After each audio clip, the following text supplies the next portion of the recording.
Looking at the camera, lens and tripod, we don't need anything special, and almost any camera will do. If you're using an SLR, try a mid-range zoom like a 28 to 135 or a 24 to 105, maybe a macro lens if you have one. We don't have to use the macro lens at the macro end of its scale, of course, but we can if we want to.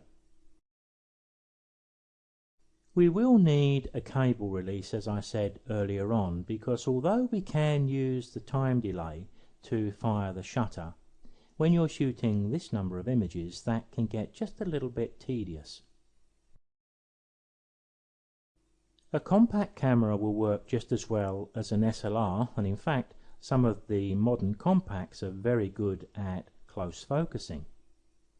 We definitely need a tripod, and we will be focusing very close at times to our subject, and the shutter speeds are going to be quite long, far too long to handhold a camera. When it comes to exposure, it's not going to be too difficult. At first I use small apertures like f22 and even f32, but that is not always to our advantage. The smoothness of the glass and the backgrounds do show up every dust particle, whether they're on the sensor or on the glass. So for most of the general glass captures I used 100 ISO and f8 and f11, but sometimes I did vary the aperture a little bit smaller than that from time to time. I did keep the ISO constant at 100 because I didn't want anything getting in the way of those sharp edged glasses. I set the camera to aperture priority to allow the shutter to take care of itself, and as our camera will be firmly clamped to a tripod, that's fine. The shutter speed and the exposure will vary depending on the background used for the light and colour. So just keep a watch on the LCD, as sometimes you may need to compensate your exposure just a little bit.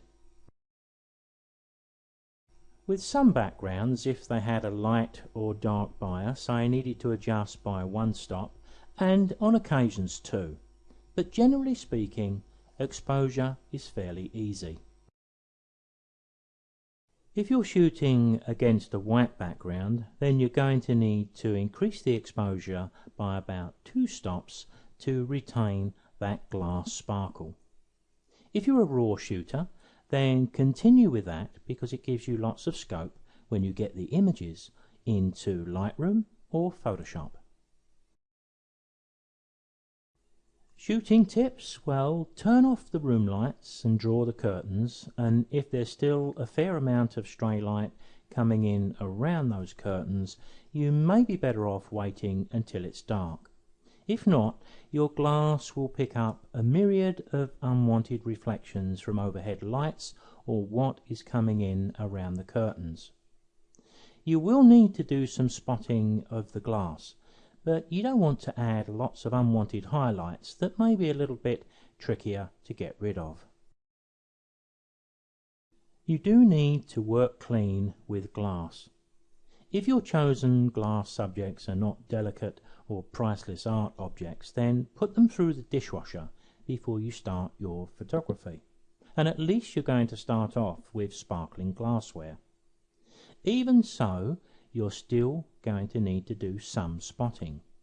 Glass has a lot of imperfections, and they can look remarkably like dust on the finished image. This is my worst example, but I don't want to frighten you too much. This is an enlarged image in Camera Raw at 86%. And the particular problem here was more with this particular piece of glass. I think it had a few faults in the making where little air bubbles got trapped in the glass and they show up as those little pinpoints of black. But of course it's been hammered around and used over the years, and it's picked up a few marks in its travels. But it's nothing we can't deal with in Photoshop and Lightroom, either here in Camera Raw or in conjunction with the spot healing brush in the main window of Photoshop. Focusing and live view. In some cases, focusing can be a bit tricky. But when you're really close to a subject, it's sometimes easier to move the subject rather than the camera, tripod and lens. We often need to move the tripod just a small amount, and that's the difficult part.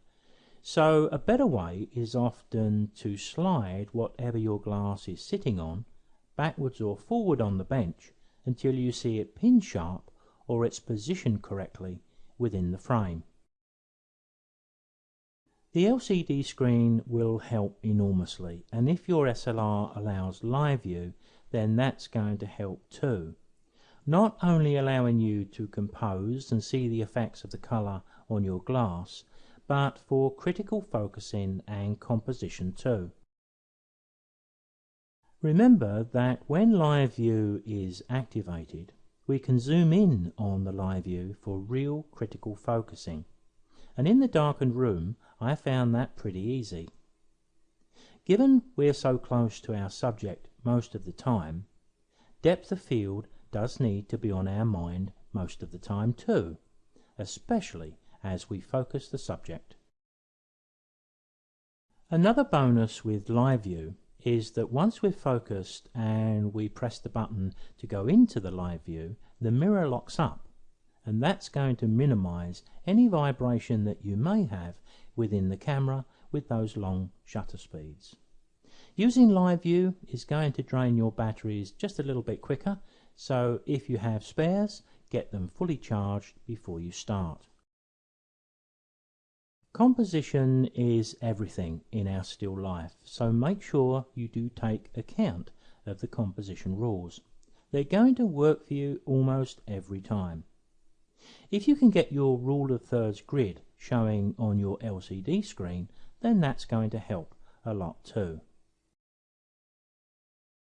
If we place the rule of thirds over this image, you'll find the bent glass is on the right third upright, a strong point, leaning into the frame and not out, of course, and the bottle is on the third line on the left hand side.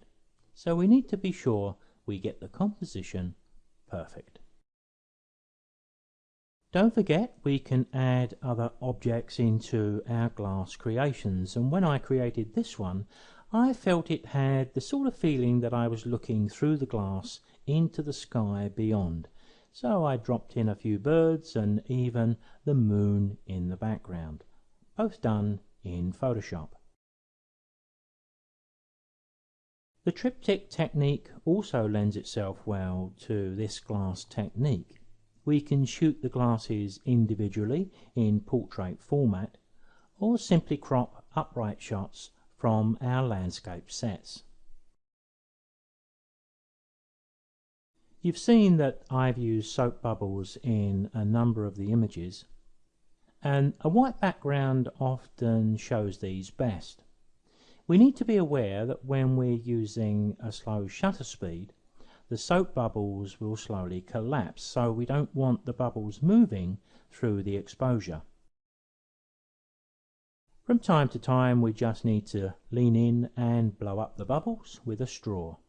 Tease the bubbles over the edge of the glass for interest in composition, and make sure they don't break the edge of the frame. Very easy for them to slip out the edge and for us not to notice. The light power we get from our monitor is sufficient for transparent subjects like our glass, but it's not quite so good if we want to introduce maybe a flower or a piece of fruit. The light isn't strong enough to light these subjects from behind, and in this case that's what we would have required. So with this image I overcome the problem a little bit by taking a second exposure just for the fruit. In fact, I did one or two of those with the flower too. Later, in Photoshop, I used the fruit from one shot and the remainder from the other.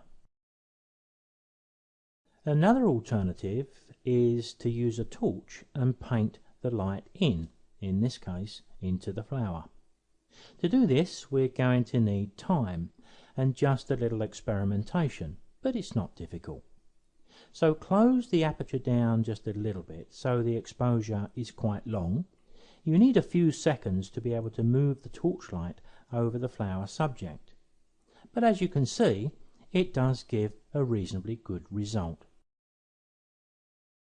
Of course, Photoshop and to some degree Lightroom offers many post-processing techniques that work well with our glass. Filters are good, and here I've got a light filter from the Topaz Impressions range. The flood filter made by Flaming Pear seems to work particularly well with our glass's technique. Pretty simple filter to use, and it has a lot of options to change the way the reflection is seen. I've just added some extra canvas at the bottom of my image here in Photoshop and applied the filter. I have picked out a number of these glass images and presented them in a slideshow, which I've called Sand, Soda and Limestone, the basic ingredients of glass. It's available for PC, Mac, and it's on YouTube in high definition.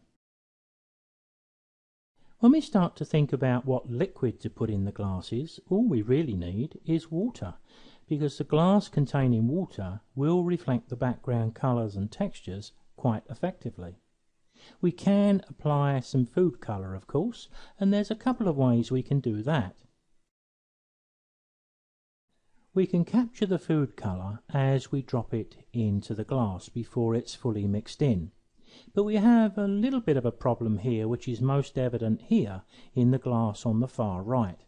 Remember, our monitor doesn't have a great deal of power. That's why I've chosen a white background here to make use of what I've got.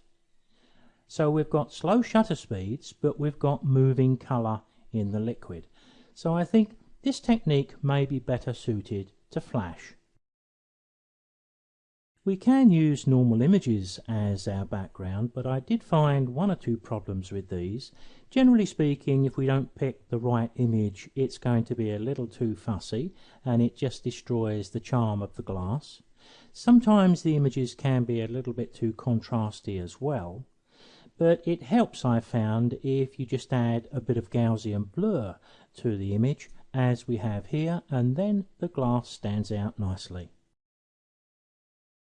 Now I did find quite a novel way to speed up the process. I put all of the images containing the abstract background colours into a slideshow, and that's a fairly quick and easy process. I've set the slideshow up so that the slides only change from one to the other on a keystroke. So perhaps thinking back to that shot I showed of my setup, you can picture the scene. We've set up our subjects carefully, we've focused critically, then we've turned off the overhead lights and we've fired up the slideshow. I can now reach over to the laptop, change from image to image, firing the shutter via the cable release as I go. It made things very quick and easy, and because I could change the background colours and textures, I had a lot of variety to choose from when I could view the images on my computer. One of the things I notice when I'm doing any creative work, and I'm sure you've done the same thing too, it's not until you get started and you start to change the colours and think about what you're doing that other creative ideas start to come to you. And that's part of the fun of shooting these glasses.